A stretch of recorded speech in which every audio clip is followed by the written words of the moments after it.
Awas di belakang. Subscribe channel ini sebagai bentuk dukungan dan supaya kalian gak pernah ketinggalan cerita-cerita seram lainnya. Subscribe itu gratis, jadi pencet tombolnya sekarang. Assalamualaikum warahmatullahi wabarakatuh. Balik lagi bareng gue Didit Galarakan di segmen Bacain cerita mistis. Masih di channel Awas di belakang. Buat kalian yang baru gabung, gue saranin buat langsung subscribe channel ini sekarang juga. Ya, di episode kali ini gue bakal bacain cerita yang dalam satu episode ini ada seseorang yang ngirim langsung 3 cerita. Cerita ini dikirim dari Mbak Gita. Oke, langsung aja, gak perlu lama-lama, kita masuk ke ceritanya. Halo, aku Gita. Di sini aku bakal coba cerita pengalaman bapakku dulu waktu masih kerja di bagian wardrobe di sebuah PH atau production house. Sebut aja PHA. Kejadiannya emang udah lama, sekitar tahun 2000-an gitu. Pas aku juga masih kecil waktu itu. Tapi bapak nyeritainnya baru sekarang-sekarang nih. Gak tahu juga alasannya apaan. Mungkin karena kesibukan, baru keinget lagi, atau agak trauma sama kejadian yang beliau alami. Emang pas aku dengerin, aku tuh kayak kehipnotis gitu sama ceritanya. Sampai gak tahu berapa kali aku merinding dengernya. Oke, lanjut. Jadi ada sekitar 3 kejadian yang paling bapakku keinget-inget sampai sekarang. Sisanya ya cuman gangguan-gangguan kecil gitu aja. Kejadian pertama itu terjadi waktu bapakku baru masuk jadi bagian PHA ini. Sekitar 3 bulanan masa kerja. Jadi waktu itu bapakku tuh lagi ada proyek sinetron komedi gitu. Dan PH tempat kerja bapakku itu ngontrak satu rumah gede yang bakal dijadiin set di sinetron. Ya karena gede, jadi sekalian para kru itu istirahatnya di rumah itu. Jadi base camp lah. Katanya rumah itu rumah yang udah agak lama kosong. Tapi karena pikiran bapakku waktu itu orang PH rame, belum ditambah para talentnya yang nginep di sana, jadi gak ada sedikit pun di lintasan pikiran bapakku itu ke hal-hal yang mistis. Biasalah, ya rame gitu kan. Nah, awal-awal kerja di sana emang gak ada apa-apa. Cuman ada kejanggalan pas pihak PH tersebut ngerjain syuting episode kayak komedi horor gitu. Jadi ada talent yang jadi korban, sama ada talent yang bertugas jadi setannya. Waktu itu karena dirasa mungkin pakaian kuntilanak paling simpel ya. Ya tinggal pakai gitu dan didandanin mukanya doang, diputih-putihin gitu. Bapakku disuruh nyiapin daster putih khas pakaian Miss K itu. Bapakku katanya nyarinya susah-susah gampang tuh, soalnya ukurannya harus gede banget.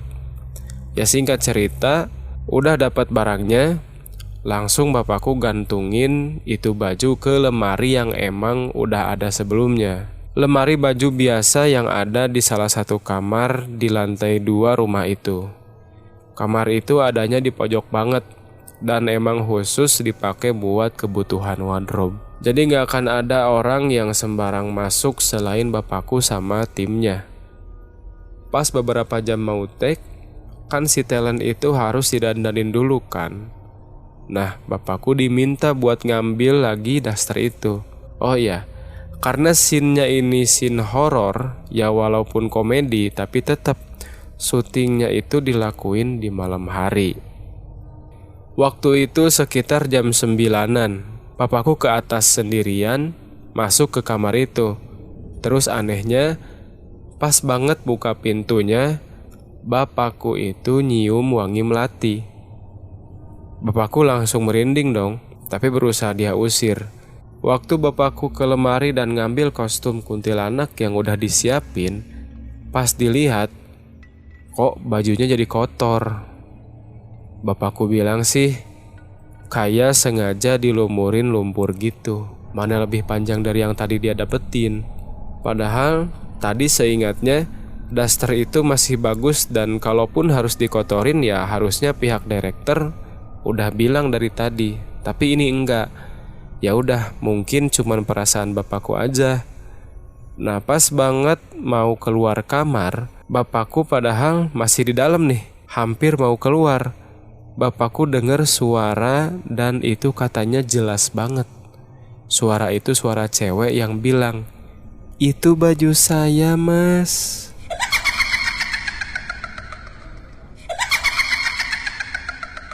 Kata bapakku, itu jelas banget, kayak persis di belakangnya. Kontan bapakku celingukan. Dia lihat ke belakang, gak ada siapa-siapa.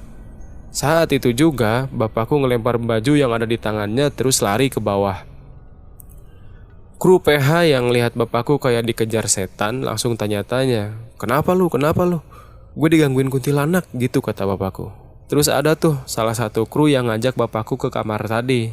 Dan setelah mereka berdua sampai di kamar, ternyata daster yang udah didapetin sama bapakku itu masih tergantung rapi di dalam lemari. Dan di sekeliling kamar itu, bapakku juga masih heran. Soalnya daster yang sebelumnya dia lempar secara spontan tadi udah gak ada. Itu cerita pertama. Cerita kedua, jadi kejadiannya ini beruntun. Setelah kejadian pertama tadi, karena udah parno duluan ngalamin kejadian itu, bapakku mutusin buat pulang aja, gak nginep kayak sebagian kru-kru yang lain. Waktu itu bapakku pulang pakai motor. Meskipun udah jam 12 malam, bapakku tetap tancap gas sendirian. Setelah masuk ke jalan gede yang udah sepi, di perempatan kedua yang mau bapakku lewatin, dari jauh bapakku ngelihat ada sosok ibu-ibu pakai kerudung putih sama jubah putih. Persis kayak ibu-ibu mau pengajian. Bapakku ngakunya gitu. Dalam hati bapakku, kenapa ibu-ibu berani banget pulang sendirian malam-malam? Mana udah hampir jam 12:30. Bapakku perhatiin terus, kayaknya ibu-ibu itu pengen nyebrang. Ya otomatis bapakku memperlambat laju motornya.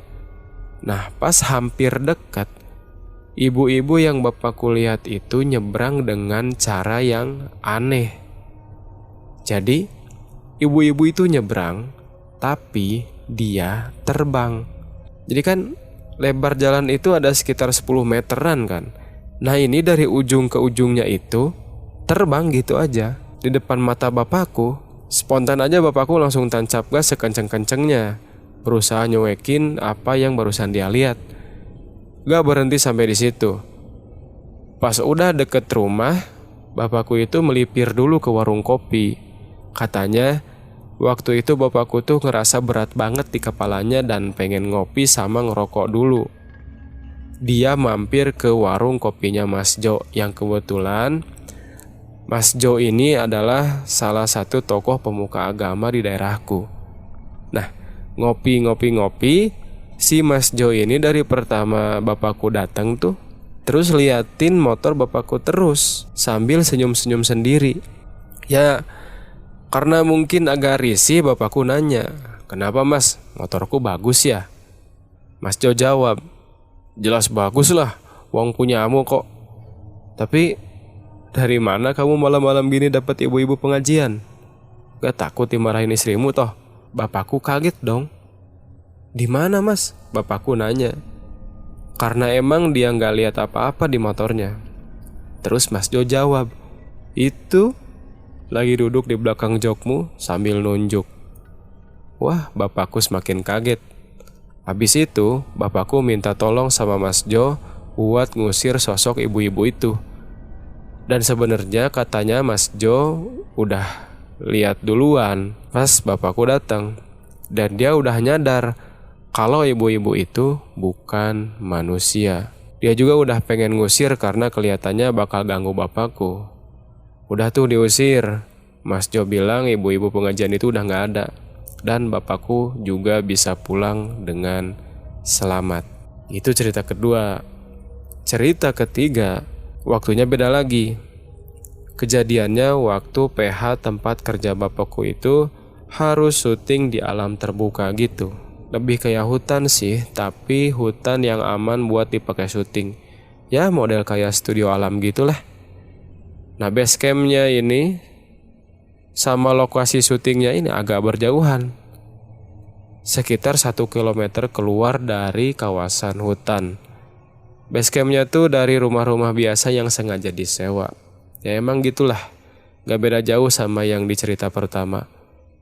Waktu itu, bapakku itu ngerangkap tugas jadi tukang antar jemput gitu. Driver lah. Gak tahu juga kenapa alasan orang yang biasa antar jemput itu gak ada. Yang pasti bapakku rangkap tugas saja. Bapakku antar jemput dari base camp sampai lokasi syuting atau sebaliknya. Berhubung bapakku malam itu lagi di lokasi syuting dan diminta buat jemput salah satu talent di base camp, bapakku cepet-cepet pakai motornya buat jemput ke base camp. Dan dia harus ngelewatin jalanan yang gelap yang di pinggirnya itu pepohonan rindang. Keluar dari kawasan hutan, sekitar beberapa puluh meter lagi sampai di base camp, bapakku dari kejauhan lihat si talent ini lagi berdiri pakai jaket biru, tepat di belokan menuju ke base camp. Bapakku samperin deh tuh. "Ayo bang," sahut bapakku kayak gitu. Tanpa ada obrolan apapun si talent ini naik, terus nepuk-nepuk pundak bapakku kayak minta jalan gitu. Bapakku jalan. Nah di sepanjang jalan itu kenapa kok dia ngerasa merinding terus. Sempat juga dia nanyain ke si talentnya tuh, "Bang, merinding juga nggak?" Si talent ini cuman jawab, "Enggak pak," gitu aja. Singkat cerita, sampailah bapakku itu di parkiran. Nah pas jalan barengan, habis turun dari motor, dia agak aneh sama cara jalan si talent ini. Kok kayak ngelayang gitu. Kalau jalan biasa kan naik turunnya pundak itu kelihatan kan. Nah ini lurus gitu. Set gitu. Kayak orang ngelayang aja gimana. Tapi anehnya pas dilihat ke bawah, kakinya itu napak tanah. Biasa gitu. Ah ya udah, mungkin saking parnonya jadi pikiran bapakku itu kemana-mana. Bapakku jalan terus lihat ke depan. Hampir deket sama lokasi syuting, bapakku lihat ke samping. Dan ternyata ketika dia noleh, si talent ini udah noleh juga ke arah bapakku. Jadi saling natap gitu. Dan dia udah senyum menyeringai sambil kepalanya tuh miring-miring gitu. Terus lagi-lagi bapakku lihat si talent ini terbang ke atas pohon. Ya kaget dong. Bapakku lari ke lokasi. Dan di sana ada yang aneh juga. Bapakku lihat ternyata si talent itu udah ada duduk di kursi sutradara sambil ngobrol-ngobrol nyantai gitu. Dan talent itu kalian tahu gak pakai jaket biru, tapi jaket warna kuning. Sampai sana ditegurlah bapakku sama kru yang lain. Kenapa kok gak bener sih jemput talent? Sampai-sampai si talent itu milih buat naik ojek sendirian buat sampai di lokasi. Ya bapakku cuma bisa cerita apa adanya yang dialami. Kalau yang barusan dia jemput itu hantu. Itu sih 3 kejadian yang pernah benar-benar dialami bapakku. Waktu bapakku cerita agak gimana gitu. Sama sekali gak kebayang kalau jadi bapak. Kayaknya aku udah pingsan duluan liatnya. Gitu aja cerita dariku. Salam Gita, bye. Ya makasih ceritanya Mbak Gita. Gue juga yang bacainnya agak geremet-geremet gimana gitu. Tapi ngomong-ngomong ini berani banget sih bapaknya itu. Ya emang resiko kerja mungkin ya. Oke, sekian aja episode kali ini. Buat kalian yang punya cerita horor yang lebih seram dan lebih aneh lagi, langsung aja kirim ke email kirimceritahoror@gmail.com atau DM ke IG @aivermadi. Sekian, sampai ketemu di episode selanjutnya, segmen Bacain Cerita Mistis. Assalamualaikum warahmatullahi wabarakatuh. Awas, di belakang.